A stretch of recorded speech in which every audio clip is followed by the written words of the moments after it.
welcome to the Paper Snob. This is Tara. Today I am working on Scraplift Crafternoon. This is a weekly hop that myself and my friends do every Sunday. It goes live at noon Central Standard Time. Each week, one of us will choose a layout that we have found on the internet to scraplift. We will ask this person permission to scraplift their layout. And then each of us will take this layout as inspiration to create our own layouts. And this week, I asked Janet Fritz over at Galaxy Girl Creations if I could use one of her recent layouts to scraplift for Scraplift Crafternoon. And of course, she said yes. So I will have all of her social media stuff down in that description box below for you to go check out her channel and her Instagram account. She's an amazing creator. She does great work. You guys will love her. And let's see. So I'm going to put her layout up here in the corner for you and let you look at it. It is gorgeous. Now, she was doing...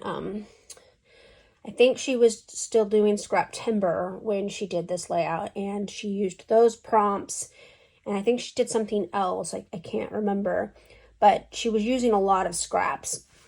And I did pull green cardstock scraps from my cardstock or from my scrap file.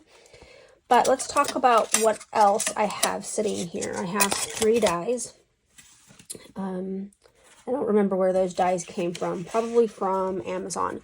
She used a stencil on the background of her layout.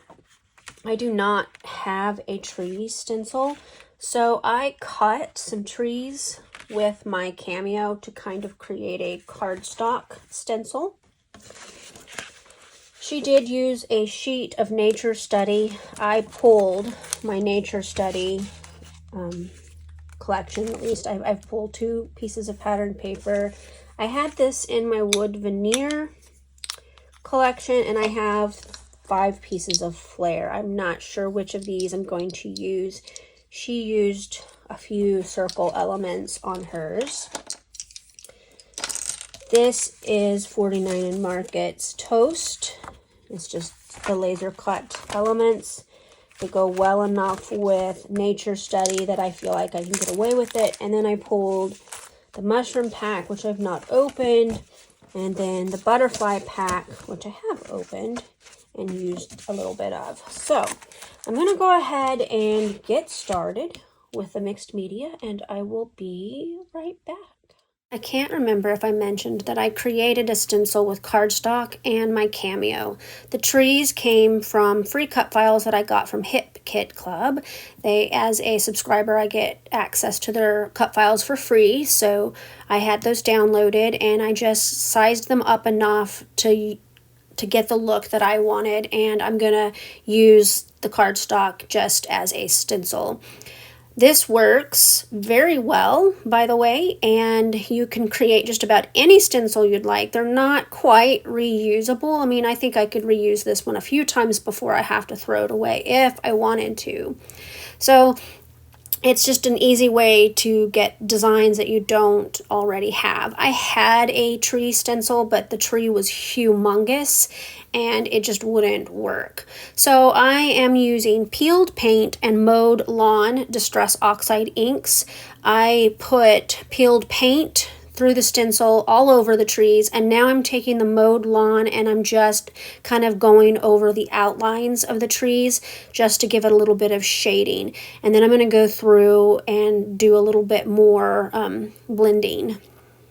So I also want to point out that Janet actually used white cardstock for her background paper, and I'm using a piece of the 49 & Market Vintage Artistry Nature Study as my background piece. I love this background so much, and to make it work, I actually turned it upside down because there's a butterfly that is supposed to be on the left-hand side, and I didn't want that butterfly to get covered up or to see through my tree, so I just turned the paper upside down, and you can't really tell when the layout is completely finished. So the last thing I'm going to do before I start building the rest of the layout is I'm going to add some splatters with mowed lawn. I'm also going to do a little quick spraying on my stenciled area.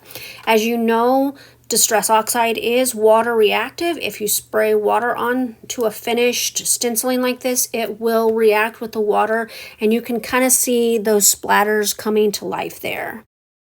So I put this part of the video into time lapse because it was going to take forever to show you what I'm doing here. So what I'm doing is I am stacking my dies, and then I'm going to take 2 colors of my Vicky Bouton texture paste and I'm going to mix them. Those are Spearmint and I think the other one is Butterscotch.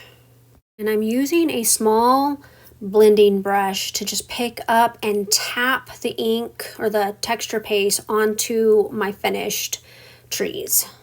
All right, now I'm ready to go ahead and build this layout. Off camera, I matted my photos with the back side of that blue butterfly pattern paper that you see there. I didn't have enough to make 2 separate mats for the 2 smaller photos, and so I just kind of laid them on a photo mat wonky. I ended up having to cut down my butterfly piece by about 1.5 inches because it was too wide and it was covering up too much of my beautiful stenciling, and we can't have that. So I'm going to just kind of lay my photos down. I'm kind of playing with placement here that's too high, so I'm going to pull them down a little bit so that they're a little more even on the page. I know that Janet's layout, her photos were more towards the bottom, but this works for what I'm doing because my trees are larger. I think my photos must be larger as well. And so I just kind of want to make sure that there's enough room for everything. So I already mentioned that I took my die cut trees, I stacked them, I added texture paste, but then I have those darker ones in the back, and those are just single dies. Those aren't stacked. Those are just to add a little bit of shadowing. And as you can see, I'm going to have leftover trees, which is fine. I can set those aside maybe for Christmas cards or for another layout at another time. Now, Janet did quite a bit of layering up with scraps and vellum on her layout. I did not pull any extra pattern papers or vellum. 1, I don't have green vellum, and 2, most of my vellum is holiday themed except for my white vellum, which I save for other projects. So I just pulled some bits and pieces from 49 Market's Toast laser cut die cuts, and I'm using those bits and pieces to give you the idea of the layers behind the photos. I also used the packaging from, I think, the mushroom set from Nature Study, and I cut out a ticket and I cut out another little piece of ephemera, and I used my Tim Holtz Distress tool to go ahead and distress those edges so that it would match the pattern paper and the mats for my photos. So I'm having a little bit of trouble here with my letters. These are old. I believe these are Amy Tangerine thickers, and they are old, and I'm out of E, so I'm going to have to Frankenstein an E with that F. And I pull off a piece to do that, and I lose it. I don't know what happened to it. I'll probably find it on the bottom of my foot later tonight, which is what usually happens. So I'm going to go ahead and add a little bit more ink blending below my trees. I know that I've already glued some things down, and that's okay. I'll just be very careful with the ink blending, and I'm just going to bring that inking down. Now, because I'm using such a beautiful patterned paper, it is very smooth, and I can move that ink around and I can blend it right there without having to do too much tapping off. And I like how this looks. Wow, I really shook my table, didn't I? Sorry about that. I hope I didn't make anybody seasick. So now I'm going to go ahead and re-layer up the stuff that I had started to put onto the layout. I'm going to get an eyeball of how things are going to look first, and then I will actually start gluing some things down. Like right here, I'm going to start gluing things down. And I know that could be risky because I didn't check placement beforehand, but I pretty much know what things are going to look like, and I can move things around just a little bit like I'm doing right there to get the trees in the back placed where I want them. So I like that set up right there. I think that looks really good. And now I'm going to go ahead and get my title on here. It's just going to say Wander. These photos were taken during lockdowns during the pandemic in 2020. We were stationed at Fort Drum, New York. It is gorgeous in the North Country, which is what they call that area up there. We were about 30 minutes away from the Canadian border, and it was a beautiful place. We really loved being there. We were always told that it was not a great duty assignment and it was just too much snow, and I'll agree, there's a lot of snow, but I will tell you their summers are amazing. And so these photos were taken, I think, around my birthday in June of 2020. So we were allowed to leave the base at this point, and yes, that was a thing. We were completely on lockdown on the military base, except to go out and get food from the store. And even then, I actually did pickups because I didn't want to get out and risk getting sick. So anyway, I want to talk about the pandemic. It's too much. I'm going to glue my title down as I go. And as you can see, I'm gluing it down backwards because I wanted to make sure I got the word Wander placed underneath my trees where I wanted it, and I like how that looks. Now, Janet used a little circular element to finish out her title. I am going to put a piece of flair, that one right there, just because she had put one there as well, and I'm just putting it there, but it doesn't have anything to do with my title. It just says 5 cents, and it's the same color scheme. I have no idea where that one came from. It was even adhesive backed, and I've had it for quite a while. So now I'm going to finish gluing down some things. I'm going to add the glue behind the little bits and pieces that are going to go behind that large tree, wooden tree thing. I really like those. I only have a couple of them. And so I pulled this one just to get it on a page. It seemed perfect for these photos and this layout. But I'm also going to put that butterfly that you saw, the little tiny flare butterfly, and I'm having trouble with it because it doesn't have a back.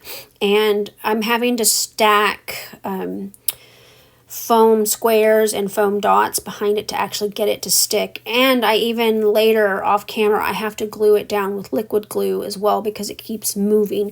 But I think it looks really nice right there. It kind of just gives your eye a place to focus on, and then you can look at the cute little mushrooms that I have behind my little piece of wood.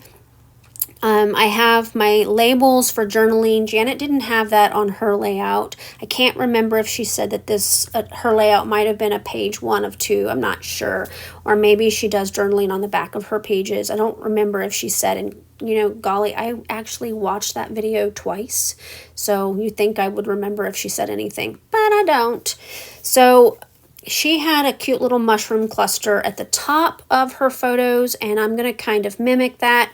Mine looks a little bit different than hers. I think I used different pieces of ephemera than she did, and that's fine. It works out just fine. I like how it looks, and I get, you know, enough of the little pieces that I pulled from those laser die cut pieces. And I'm going to add another piece of flare up there at the top, and I'm going to go ahead and stick down my butterfly. I'm going to add some splatters to my layout. I'm using Wild Honey Distress Oxide spray.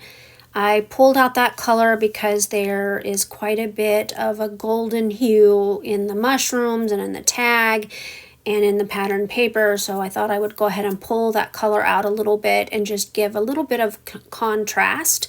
And I'm also going to come in with my peeled paint Distress Oxide spray. I could have just used the ink pad, but I didn't. I pulled out the spray, and I'm just going to kind of splatter it everywhere. Now I'm going to tell you, I made a huge mess on the back of my desk. My recording table butts up to my computer desk, and the whole back side of it is a disaster. I had to clean before I could actually sit down and edit this video because I didn't want it to get too messy. What a crazy thing. But, you know, mixed media is messy, and I don't mind because I do love how mixed media looks. Okay, I got this layout complete. I am quite happy with my version of Janet's gorgeous layout that I chose for us to scraplift this week.